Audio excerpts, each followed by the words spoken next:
Pour moi, L'Homme de Rio, c'est la découverte du cinéma d'aventure, d'action, rigolo, joyeux, pétillant.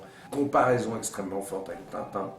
Quoi, toute la scène du début dans le musée, c'est l'oreille cassée. C'est la même.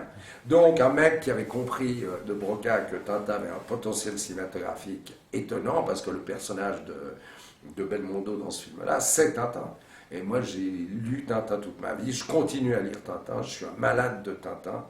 Et L'Homme de Rio est un film dans ma tête que j'ai jamais voulu faire un remake, mais je me suis dit qu'il faudrait un film d'aventure dans ce genre-là. Et il a été fait dans les années 80 par Spielberg, c'était Indiana Jones, qui est aussi une forme de Tintin, je dirais un peu plus action hero. Et maintenant, Spielberg fait Tintin. Et maintenant, Spielberg fait Tintin. Clan du Sicilien, c'est ce que je déplore et ce que je suis très content parce qu'on y revient dans le cinéma français, on revient à ce qu'on savait faire de mieux, c'est-à-dire des grands polars, je veux dire, qui englobent là-dedans de l'action, des sentiments humains, des grands personnages. Je veux dire, le Clan des Siciliens, c'est un film extraordinaire, c'est un film en plus d'une invention hallucinante. Il fallait quand même oser faire atterrir un 747 sur une bretelle désaffectée d'autoroute. Bon, c'est des trucs que même les Américains n'y avaient pas pensé. Bon, et ça a été repris après beaucoup plus tard dans des machines d'action américaines. Voilà, pourquoi est-ce qu'on a abandonné ce cinéma? Pourquoi est-ce qu'on y revient avec des MR73, on y revient avec des Merrill? À quand la rencontre entre j'adorerais. Moi, je l'ai rencontré 2 ou 3 fois.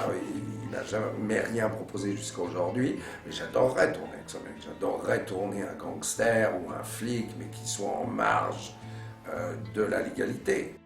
Je suis un malade de Peter Sellers. Ce mec naïf, lunaire. Il y a une phrase qui dit « aux innocents les mains pleines ».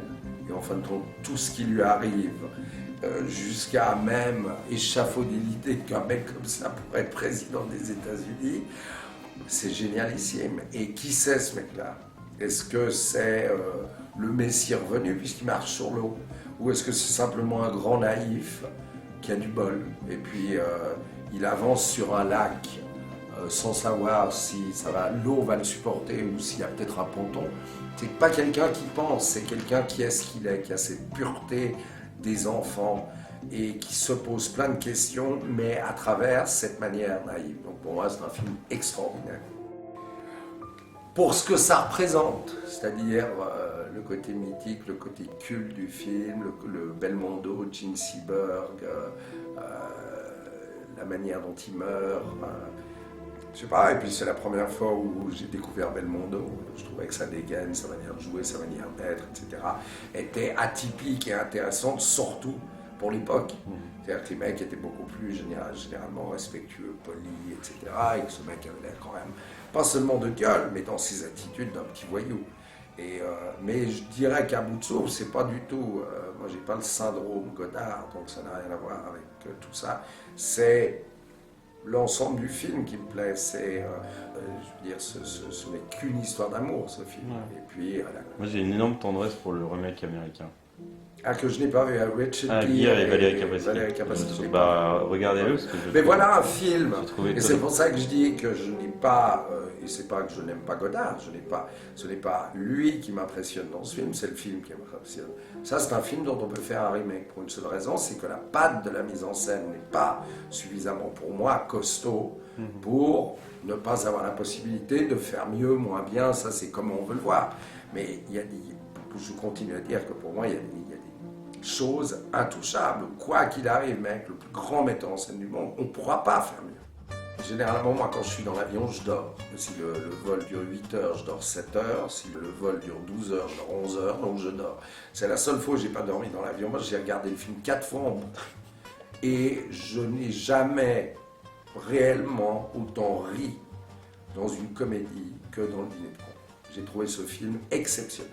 Non seulement au niveau du dialogue, au niveau du jeu, l'idée qui est très weberienne, entre guillemets, mais magistralement interprétée, et puis, bon, de toute façon, le succès du film, je veux dire, j'explique rien. Bon, Jack, qui est Jack. Je veux dire, il n'y en a qu'un. Et alors lui, voilà, un acteur où depuis lui, ou avant lui, il n'y en avait pas, et depuis lui, il n'y en a toujours pas. Il n'y a que lui qui peut être Jack. Et le film est fabuleux, quoi. C'est un film que je revois régulièrement et qui chaque fois me laisse sur le cul. Pas seulement au niveau de la performance de Jack Nicholson, mais de tout le monde, quoi. Et puis il y a une vraie violence, il y a une vraie folie. C'est-à-dire on croit à tout. Et je crois que pour moi c'est un des acteurs les plus doués que j'ai jamais vus, parce qu'il peut être extrêmement dur, extrêmement agressif, extrêmement violent, extrêmement sensible. C'est hallucinant ce que ce mec peut faire, donc, pour le film et pour l'acteur. C'est de nouveau des films dont ils sont complètement différents, puisqu'un est sur le regard, sur l'intérieur, il y a très peu de dialogue, donc tout sur l'atmosphère, mais filmé d'une manière remarquable.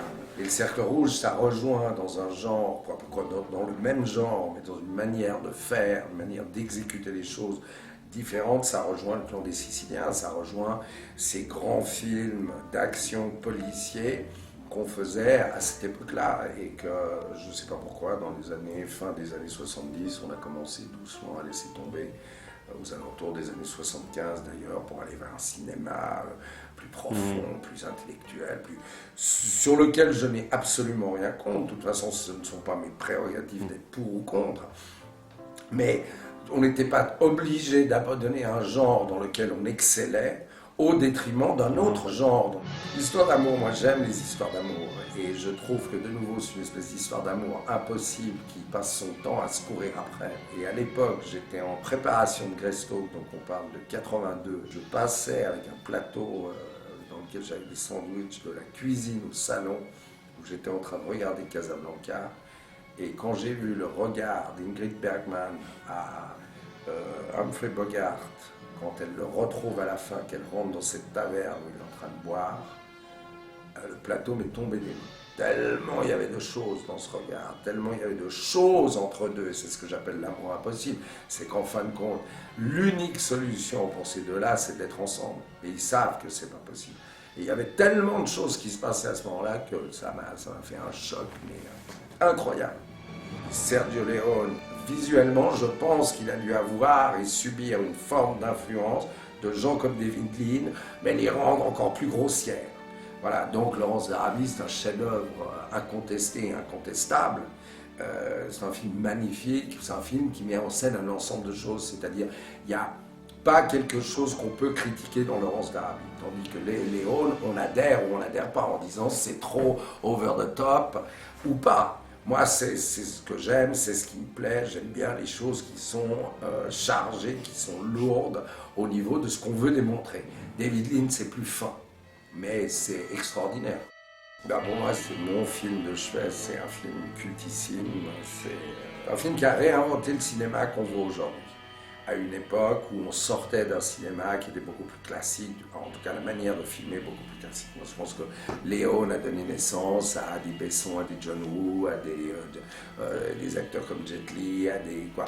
C'est la manière de filmer, le visuel, ces extrêmes gros plans, les objectifs, la lumière, c'est-à-dire il allait jusqu'au bout de son truc, en disant il faut que le cinéma, ça soit du spectacle. Aujourd'hui, je préférerais être Bronson ou Henry Fonda dans Il était une fois dans l'Ouest, même si ça paraît complètement barge, mais il faut revendiquer ce qu'on aime, ou Eli Wallach dans Le Bon, la Brute et le Truand, ou Clint Eastwood dans Et pour quelques dollars de plus, que Laurence d'Arabie, ou alors ça peut peut-être faire frémir les cinéphiles avertis, mais je veux dire, c'est là où je me sentirais le plus heureux.